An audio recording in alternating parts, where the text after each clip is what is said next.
Hope you're having a wonderful day. So, I wanted to talk about so many different things tonight, but let me see if I could just kind of get it down to some of the ideas.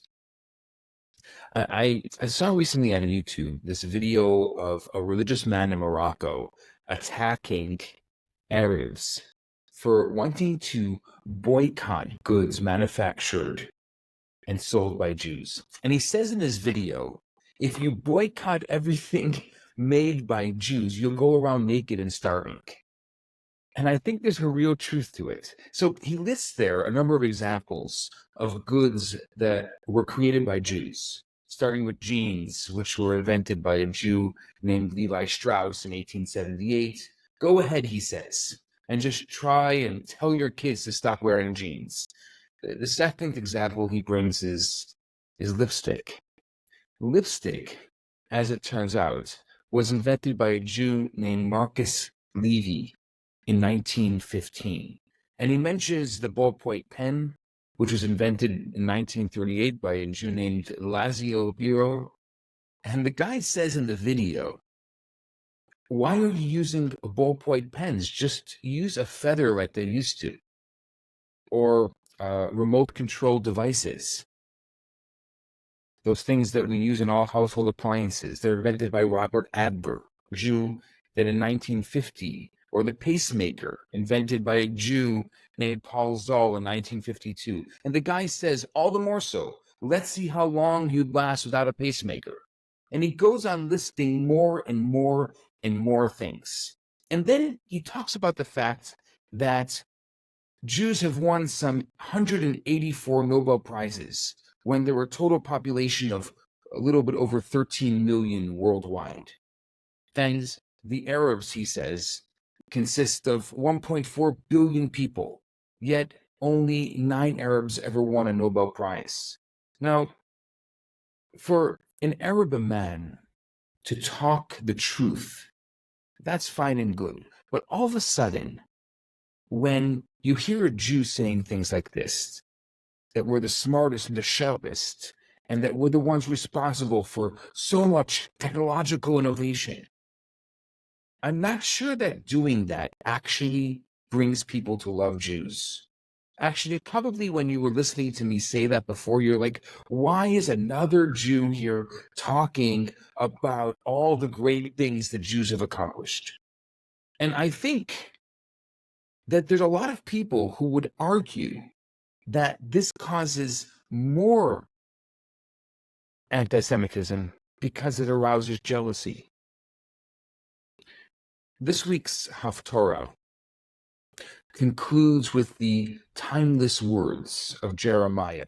Jeremiah says in the name of God, the wise man shall not praise himself because of his wisdom, the strong man because of his strength, nor the rich man because of his money. Rather, if a person wishes to praise himself, let it be through understanding, knowing me, that I am God.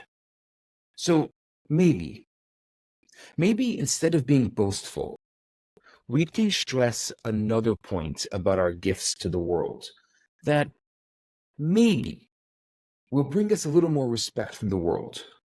What I think needs to be emphasized is not what the Jews gave the world, but what Judaism, what the Jewish people as a whole gave them, what Torah values we presented to humanity. Maybe that's a conversation that would be a little differently acknowledged.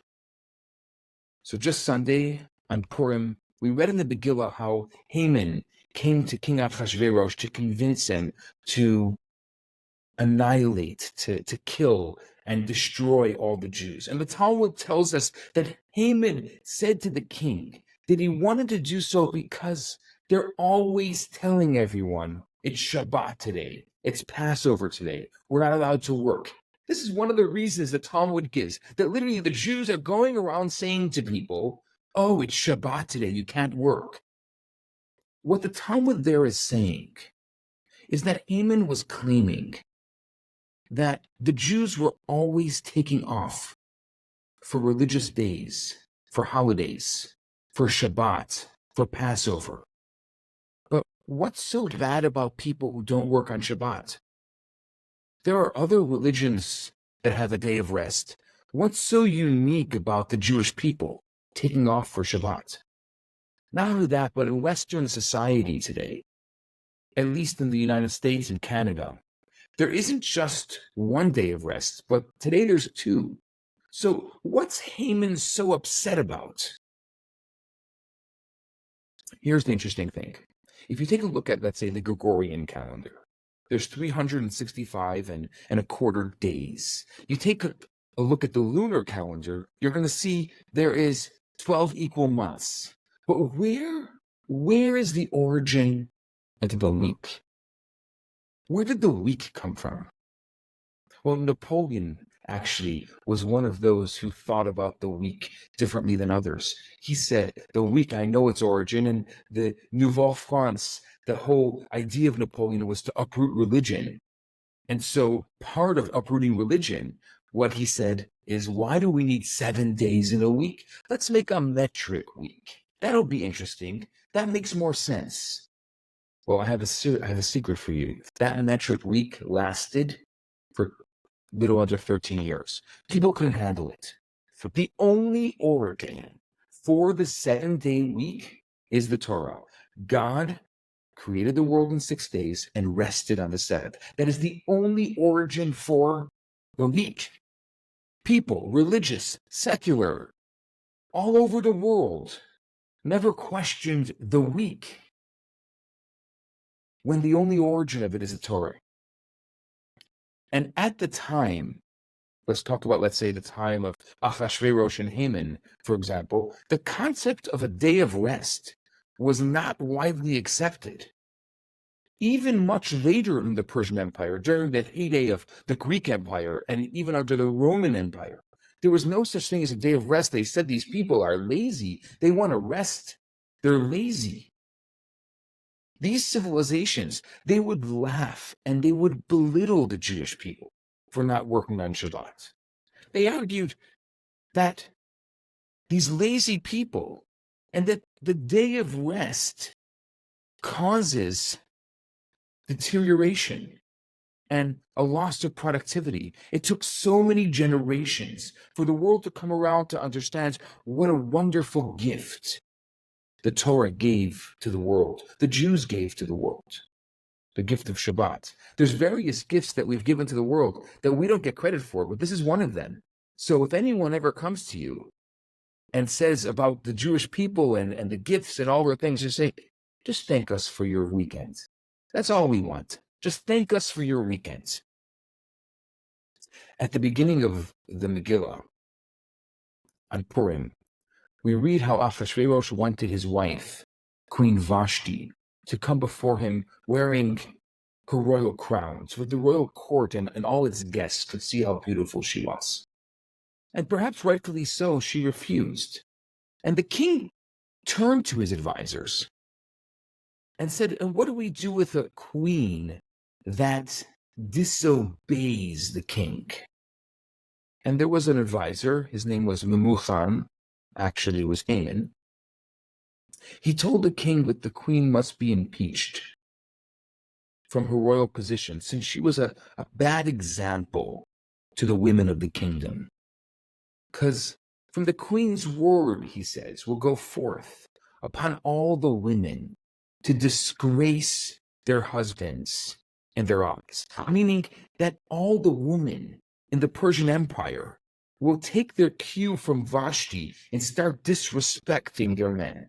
And so Memuchan and this Haman argued that we have to punish Vashti so that all the women will give respect to their husbands from great to small. Now, let's take a look at the way the Torah looks at the relationship between a married man and woman. Let's take a look at Abraham. The first time we read about an argument between a husband and wife in the Torah is when Sarah asks Abraham to banish the maidservant and her son. And the Torah tells us, and the matter seemed very bad in the eyes of Abraham. And then God intervenes in this agreement and says, everything that Sarah says to you, listen to her voice. My wife Sarah likes to remind me of that. The Torah says, everything that Sarah says to you, listen to her voice. So in the first dispute between husband and wife in the Torah, God takes the woman's side. This is before women's rights. With Yitzchak, with Isaac, at the engagement of Isaac and Rebekah, we read how the family left the decision whether or not to get engaged to Isaac in Rebekah's hands. They said, it says there, let us call the maiden and ask what she says. To that verse, the great commentary Rashi adds, from here we learn that you do not take a woman in marriage without her knowledge. This is before women's rights. This is Rashi talking about the Torah, saying that we learn from this that a woman cannot get married against her will or against her knowledge. To this day, there are places in the world where young girls are forced into marriage against their will. But the Torah, over 4,000 years ago, established that it's forbidden to marry a woman if she doesn't want to get married. With Jacob, when he lived in his uncle Laban's house, God came to him and said, return to the land of your fathers and to your birthplace, and I shall be with you. God himself commanded him to return to the land of Israel. But before Jacob even took a single step, he called in his wives Rachel and Leah and told them that God had commanded him to return to the Holy Land. And only after Rachel and Leah gave their consent, which they said, all that God said to you, you do. Only then did Jacob leave Paddan Aram and go to the Holy Land. And we even see when God gave the Torah, he sent Moshe first to speak to the women. He says, thus you shall say to the house of Jacob, which refers to the woman, and speak to the sons of Israel. God first requested the women's agreement, and only then did he turn to the men. So this idea that women have an equal say to men, and that you need to respect a woman's say, didn't exist amongst other nations until very, very recent in history. Who created this line of thinking that we have to respect the woman? Similar to the Torah inventing the weekend, the Torah invented this idea as well. I don't think there's another source that's earlier, and you can debate me on it, and you can go find another source, but I don't think there's another source that's earlier than the Torah that talks about women's rights. When did the enlightened world come to the conclusion that having slaves is a bankrupt idea? It's only about a little less than 150 years ago. Until then, even in the United States, the freedom of millions was negated. America even needed a civil war to change that. In the Torah, right after the Exodus from Egypt, God takes the Jews out of what is called the house of slaves. They were slaves in Egypt. And God commands the Jews in the Torah that it is forbidden for a man to take a slave against his will. One who steals a man and sells him shall surely be put to death. But that's exactly what slavery was. Over all the years, over all the decades, over all the centuries, that slavery was commonly accepted. And it was a normal practice in the world. Slave dealers would kidnap people in Africa and sell them in America. This was normal. But more than that, even a man who willingly sells himself as a slave must go free after 6 years, according to Torah law, because the Torah doesn't want people to be slaves for life. And the Torah said this over 3,000 years ago, before we had the eyes that we have today, and it became obvious to us. Let's talk about monogamy, for example. Having only one lawfully wedded wife is something that even today is only accepted in Western countries. In the Arab world, to this day, men marry more than one woman. But even at the beginning of the book of Genesis, the Torah tells us, therefore let a man abandon his father and mother and cleave to his wife and be one flesh. Now, it's true, and you'll say this, that the Torah doesn't forbid marrying more than one woman. But this verse gives us, I think, the Torah's more theological perspective. And we see that this is how our patriarchs actually lived. Abraham was married to one woman, and he lived with her for decades. It was only when he saw that he couldn't have kids that she advised that he marry Hagar, the maidservant. And so that Hagar can function as sort of a surrogate mother for her to give birth to a baby. But who was and remained Avram's wife forever was Sarah. And so the very moment things didn't work out, Hagar is kicked out of the house by Sarah. What's more is Isaac, who had children from Rebekah, never married any other woman. As for Jacob, well, we all know the love of his life was Rachel. At the end, even though his father-in-law tricked him, and it turned out that he also married Leah, and when Rachel saw that she was not going to be able to bring forth children at all, she followed in the footsteps of her grandmother and presented her maidservant to Yaakov as well. Leah did the same thing. And so it turned out that it's true that Yaakov was married to 4 women, but his true love, and it became an issue, a real issue in the marriage, is that his true love was really Rachel, was really Rachel. And with Moses as well, only marrying Zipporah, and Aaron, who was married to just one woman. And what's more is, as a general rule, with the high priest, with the Kohen Gadol in the temple, was the Kohen Gadol couldn't be married to more than one woman. So, what do I say here?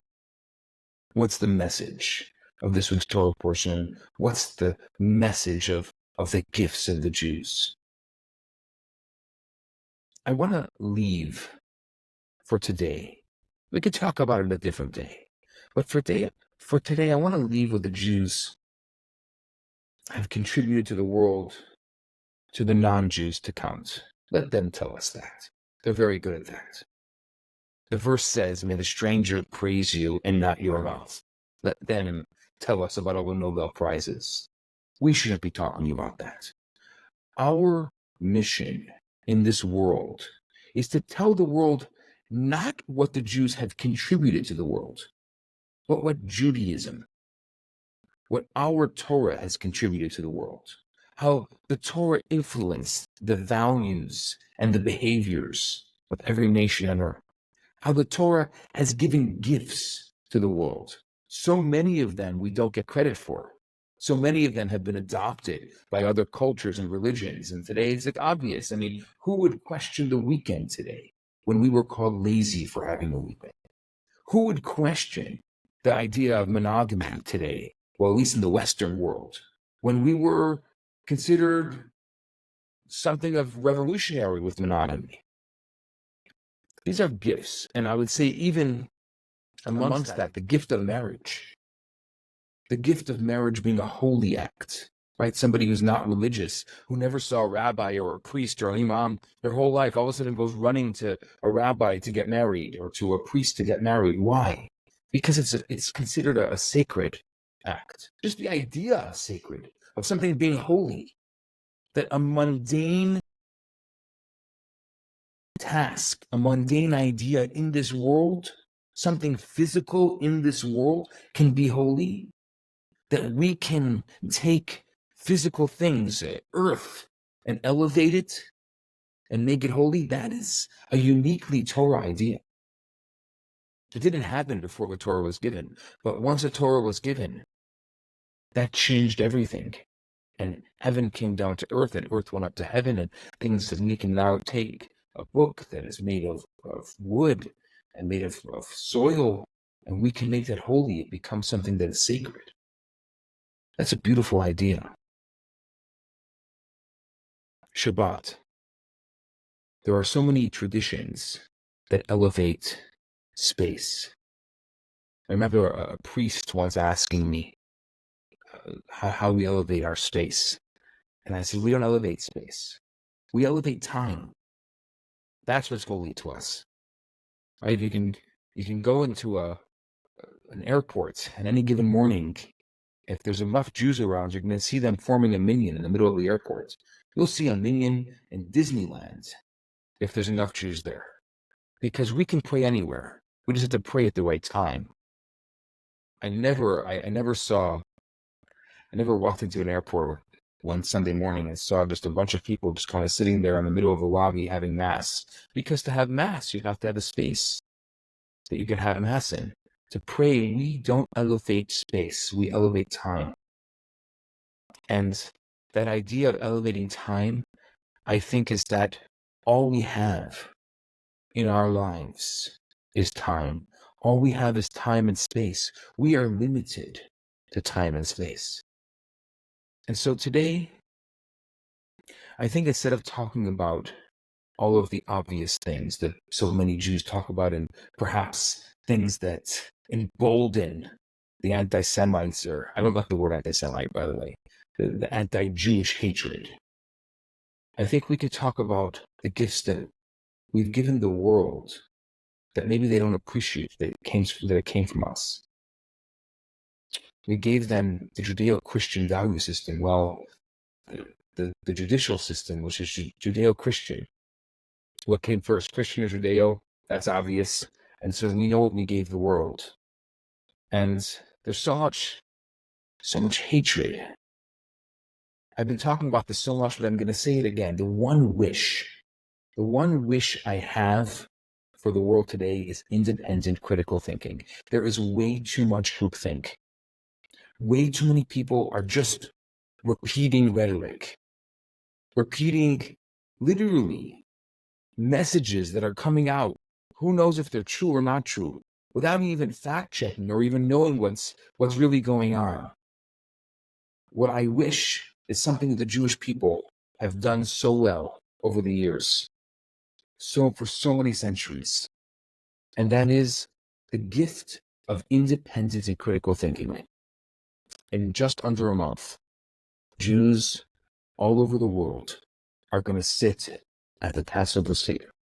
The Passover Seder is supposed to be a typical night in a Jewish home. That's the point of it. It's a typical night. The Jews get together, and this is what they do. And what is the entire Seder about? What is the entire function of the Seder? Asking questions, right? Asking questions. Getting the kids to ask questions. That's the entire function of the Seder. The entire function of the Seder is critical, independent thought. It's for us to train the children to think for themselves. I think that if we just focus on this, if we ask for one thing and one thing only in this world that's full of so much groupthink, it's a Passover Seder. Ask questions. Ask and ask and ask. Teach the kids to ask, because only that way are they going to be able to start developing their own ideas and see through some of the the absolute ludicrous ideas of the world. So often that people ask me, what do I do?